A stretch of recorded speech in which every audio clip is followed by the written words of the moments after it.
System of checks and balances in government. Introduction. A system of checks and balances is one of the commonly used concepts in law, which is important to all branches of governance.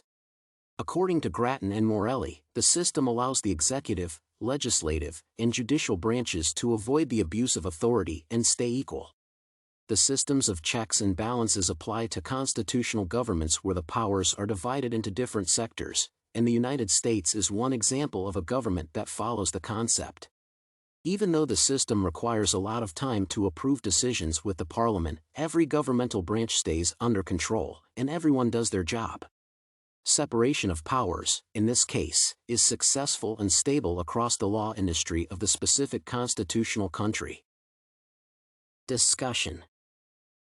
The executive branch of government is mostly beneficial for citizens of the country as the president of the state signs specific laws and regulations to ensure that a better change happens. However, in reality, some problems might appear due to the incompetence of the governmental officials. For example, the previous president of the U.S., Donald Trump, has made many changes regarding the immigration process. The changes were not beneficial even for Americans, and the trust was shattered. Trump has abused his executive powers, causing issues in the legislative branch as illegal actions were conducted. This problem was checked in the executive and legislative branches, and when Joe Biden became president, his first executive order was aimed at ensuring a lawful and accurate enumeration and apportionment pursuant to the decennial census. The legislative branch helps to produce laws and control the reaction of citizens.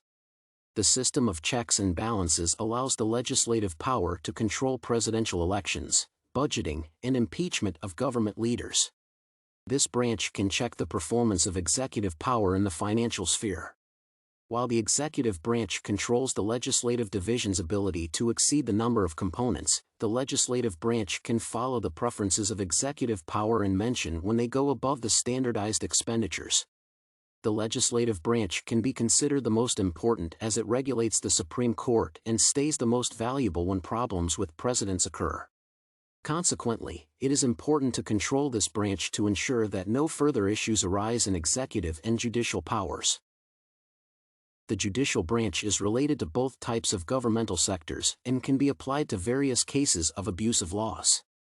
There might be an individual or constitutional justice, and the system of checks and balances helps identify the problem and apply the constitutional solution. The judicial branch helps balance the government's executive and legislative aspects. Workers in this branch do not have fixed terms, and they can be removed from their positions only after the specific impeachment process, which rarely happens. The judicial branch is the final point in creating new regulations, and if some abuse appears in executive or legislative powers, the changes will not be applied. Conclusion. Consequently, judges and justices face many different governmental leaders and can easily understand who is not following the rules of executive and legislative power. The experience of judicial representatives allows them to check other branches and make the right conclusions regarding the production of new laws and their execution.